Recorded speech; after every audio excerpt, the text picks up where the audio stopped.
For most of my adult life, I've struggled with being present and living mindfully. But it hasn't always been this way. When I was a teenager, I used to spend all my free time outdoors. This was right before mobile phones became a thing for teens.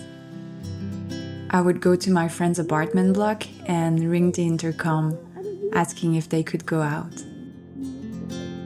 Sometimes it would be their parents answering, and I would have to wait impatiently for my friends to pick up and to know if they wanted to come out with me.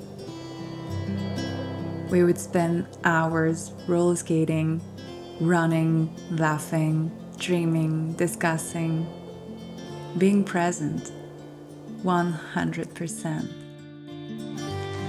The taste of this innocence was priceless, and I wasn't even aware of it. And I grew up. I made choices, then doubted them.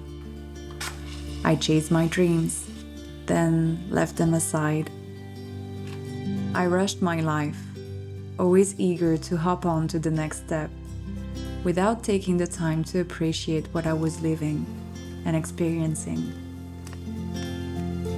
Wanting to grow up faster, go to high school, go to university, get a work, get my apartment, change work, change apartment, move area, move country. It went on and on and on. A chronic dissatisfaction with the present moment that pushed me to escape to the point of not really living anymore. It goes without saying that the boom of internet, instant messaging, and social media networks massively facilitated my evasion. But deep down, the mindful, playful, and light-hearted teen was craving for more grounding, more anchorage. Moving here in the remote north of Norway allowed me to finally listen to my inner teen.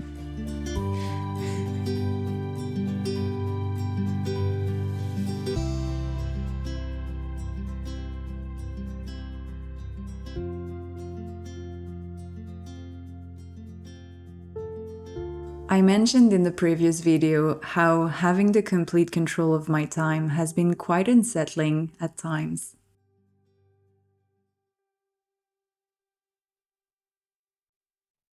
But it is exactly what drove me to be more present, not to get lost in freedom.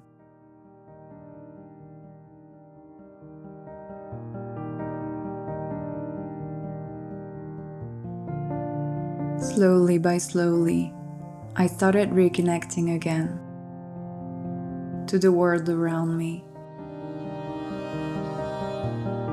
to others,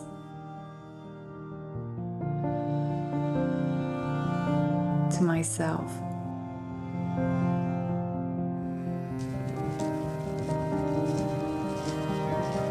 I figured out my reality, my present moment, wasn't unbearable anymore.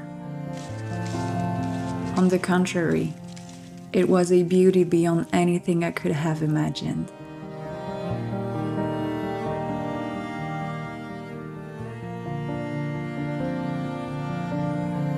And savoring it as slowly as possible was the best gift I could make myself.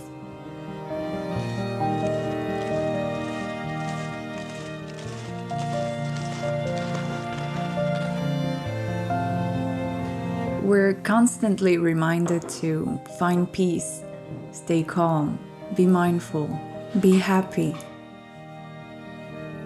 But at least for me, it was an impossible thing to do when there was such a huge gap between the environment I was living in and my values, beliefs, and dreams. I think that sometimes to survive, we need to escape. It's one of our basic instincts, parts of the fight, flight, freeze responses. As modern societies, these instincts have evolved not only to protect us physically, but also psychologically. And at some point in my life, I believed that if I hadn't escaped as I did, I wouldn't have survived my emotions. So yes, living mindfully is essential. Being present is key to a meaningful and wholesome life. But I wanted to take off the guilt that is put on those who can't be present, who can't face their reality at times. Sometimes, not being present is a matter of survival. I've been there, and I see you so deeply. I really encourage you to act on the inner and outer sources of your sufferings, so that living mindfully can become a joy and not a pain anymore. Being mindful is still an everyday challenge for me, and it takes effort, as I've been used to flee my own life for so long. But it is such a rewarding process.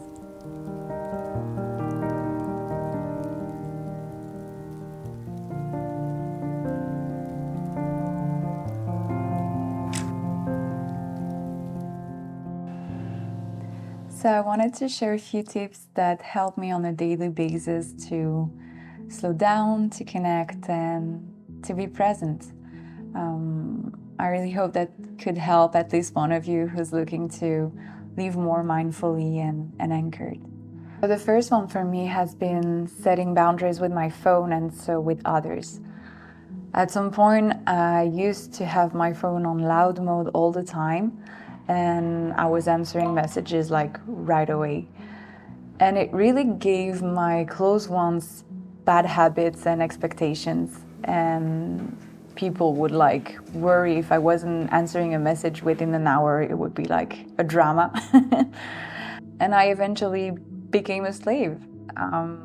There really was a strong sense of dependency at some point, with that really small black box that we carry around all the time.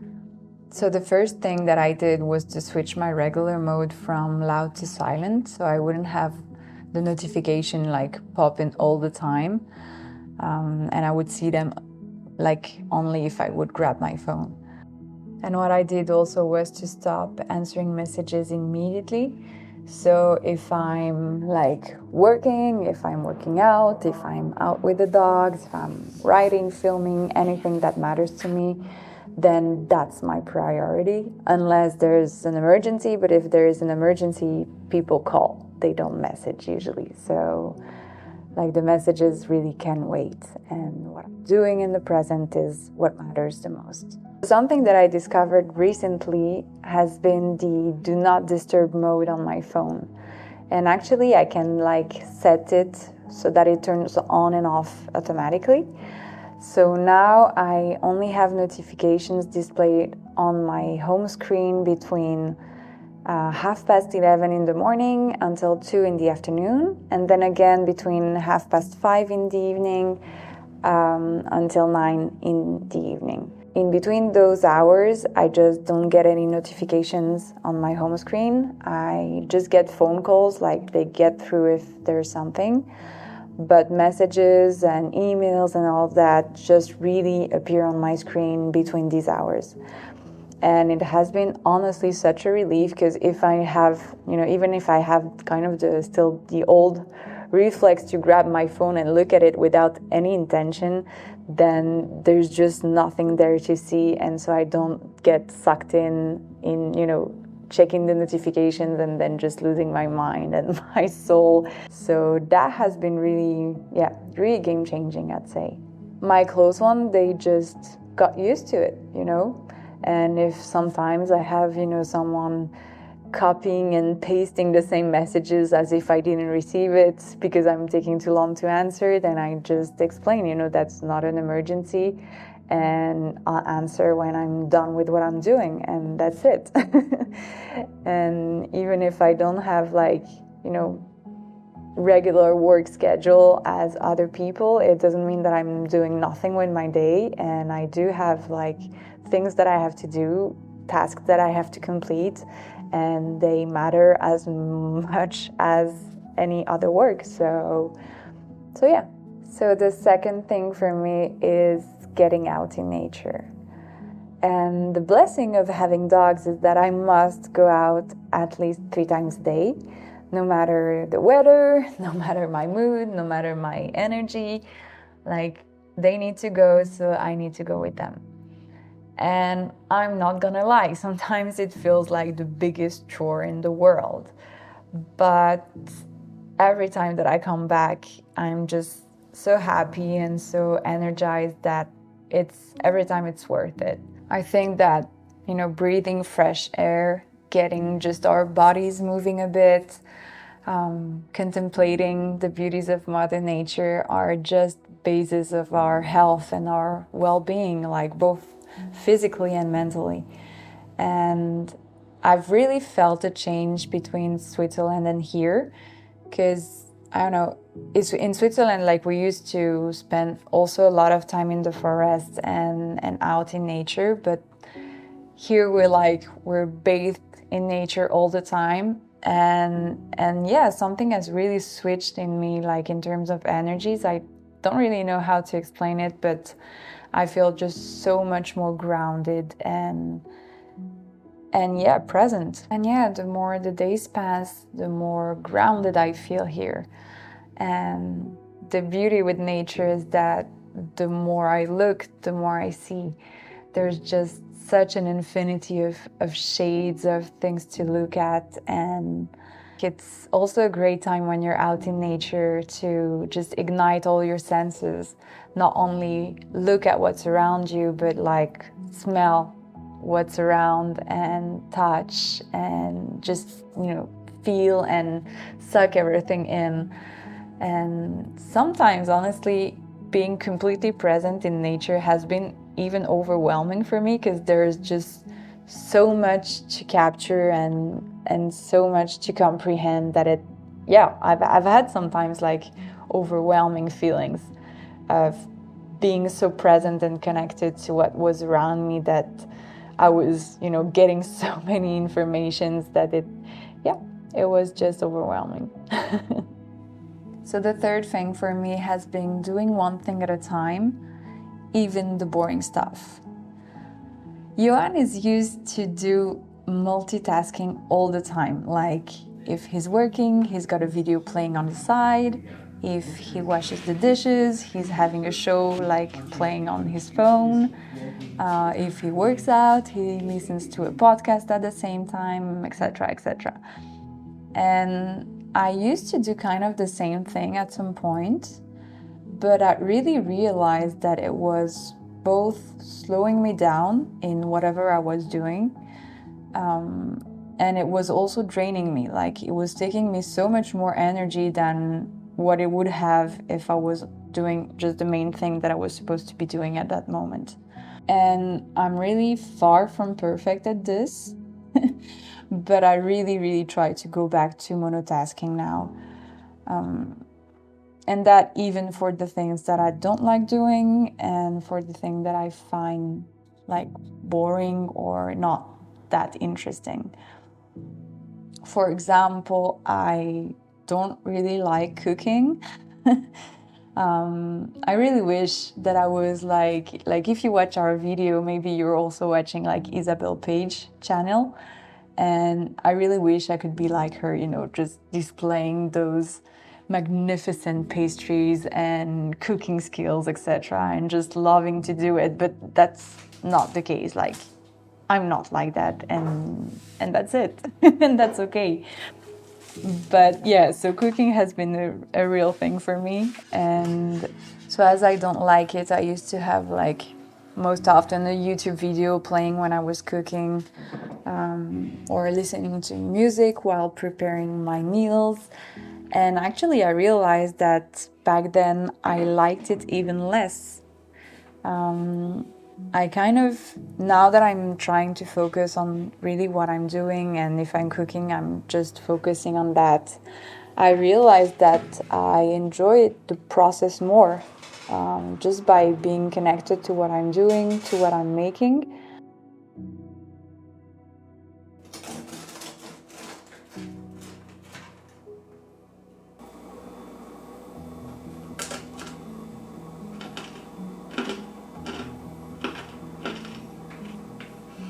Honestly, it tastes really good, but if we don't lose a tooth while eating it, I think we'll be lucky. The crust is super hard. Oh my goodness. But that's just one example, and I think it goes beyond that. Like, I feel like to properly enjoy the reward of getting something done, I really need to do it mindfully and with all my present and attention, like in the process. And I'm, again, far from perfect, and there are things like cleaning the house I still don't manage to do it, like doing only that. I still need to have music with me because I really don't like it at all. But I don't know, it's one step at a time, and I'm not losing hope that someday I will get there and manage to be even more present. And so the last one that I wanted to share is making room for non-productive activities and being gentle with yourself about it.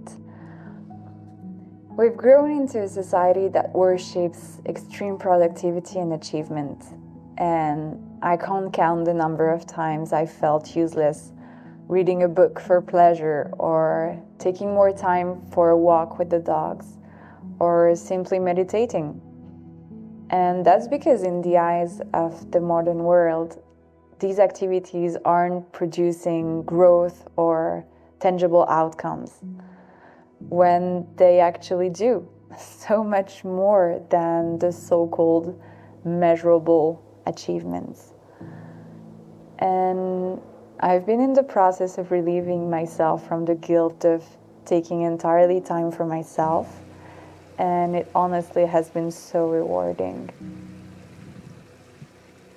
I really think that in order to offer the best we can to the world, we need downtime as much as we need achievement time. Like, there has to be a balance for us to be able to stay connected to our desires, to our needs, to stay focused on what matters, and yeah, just to stay in tune with the full reality of what's around us. When being productive all the time, it's so easy to lose focus and to lose just perspective and critical thinking, I think. And it is boredom that creates the space for creativity to bloom and that makes wonder. There is a great TED Talk about it. I leave the link in the description below. It's really worth it. And I think it's called How Boredom Can Lead to Your Most Brilliant Ideas. It's really interesting. I really encourage you to just have a look. And so by practicing on a daily basis a bit of each of these habits, I've really seen some big changes. Like, the first one has really been like my anxieties and my level of stress that really massively decreased. And on the other side, I felt like just my sense of inner peace and serenity that went up a lot. I've been able to find so much more joy and contentment in the little things that make life, I guess. And yeah, thinking of how I was like 4 or 5 years ago, I never thought I would be able to be as mindful as I am today, and certainly not to reach the level of inner peace that I have now. And yeah, I'm quite amazed of what we can achieve by just putting our will and our conscience into something. So I really hope that this was helpful for at least one of you. And don't hesitate to share your own tips and daily habits in the comment section. I'd really love to exchange about it. And yeah, just happy to read what you're doing in your life to live more mindfully. And I'm sending you a lot of love and a lot of light. And I really hope to see you in the next one. Bye! And then another, and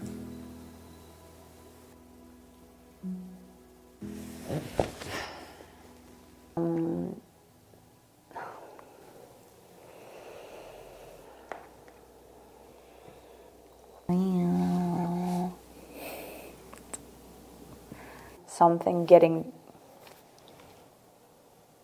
really enjoy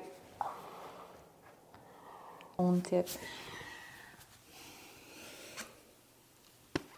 That's worth the shot. And you just get out. C'est nul, putain. You and c'est un truc de ouf. Notification popping and for taking time.